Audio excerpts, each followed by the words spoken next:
les prophètes et les prophéties dans le Nouveau Testament, paix dans vos maisons bien-aimées.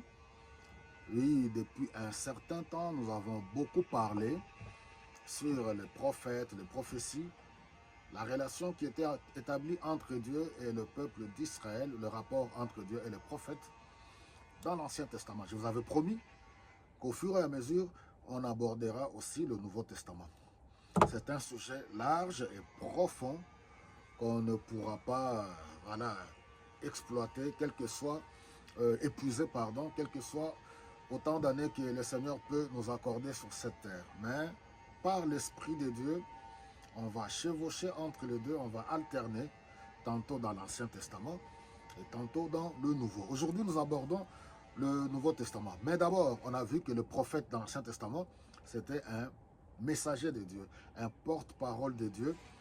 C'est Dieu qui l'appelait à son service. Ce n'était pas un devin, pas un diseur de bonne aventure, ni un magicien. Et que la prophétie avait deux éléments, prédiction et proclamation. Et puis, le thème de la prophétie, c'était le jugement et le salut.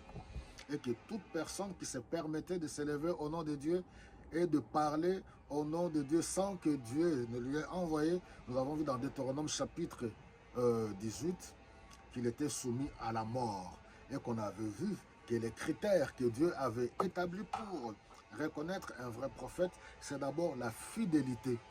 Il dépendait de Dieu, devait être fidèle à Dieu. Il n'était pas un prophète que les hommes pouvaient exploiter ni manipuler. Il ne devait pas prophétiser par rapport à ses propres sentiments. Nous avons vu que la prophétie, c'est tout simplement le message que Dieu transmet à un prophète pour communiquer à son peuple. Alors, en même temps, nous avons vu que du fait que le prophète, il était fidèle à Dieu, et pour reconnaître, il fallait que ce qu'il donnait comme prophétie, cela devait s'accomplir.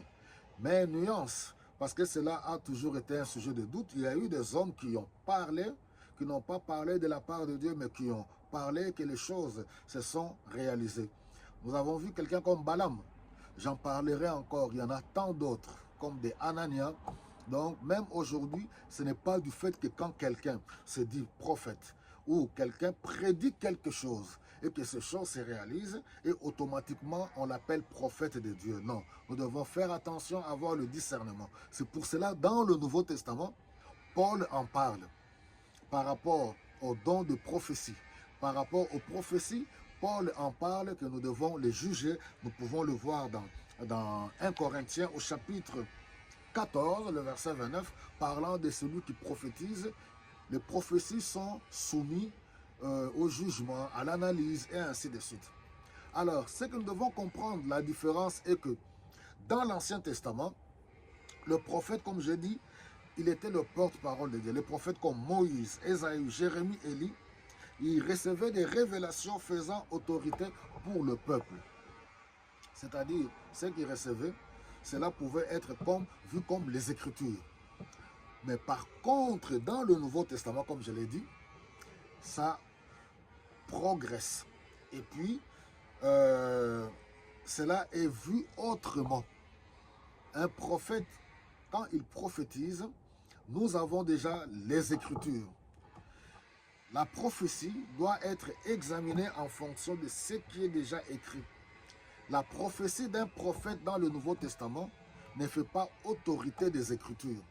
Donc, nous avons le droit, comme je l'ai dit, Paul a donné le droit de pouvoir examiner les prophéties dans le Nouveau Testament.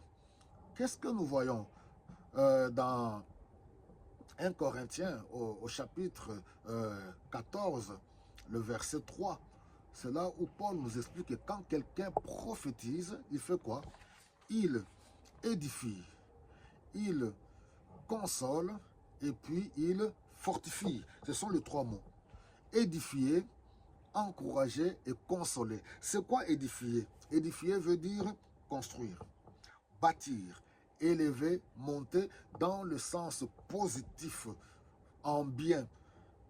quand un prophète parle, dans ce qu'il dit, cela doit construire. Cela ne doit pas diviser. Cela ne doit pas détruire. Quand un prophète parle de la part de Dieu, il doit encourager, soutenir. Encourager veut dire soutenir, fortifier, exhorter, motiver et renforcer. Quand un prophète prophétise selon 1 Corinthiens chapitre 14, le verset 3, cela veut dire il console. Consoler, c'est quoi? C'est réconforter, apaiser, encourager, remonter le moral, rassurer et soulager. Voilà, ça ce n'est qu'une introduction par rapport aux prophètes et prophéties. Je voulais d'abord donner les deux textes.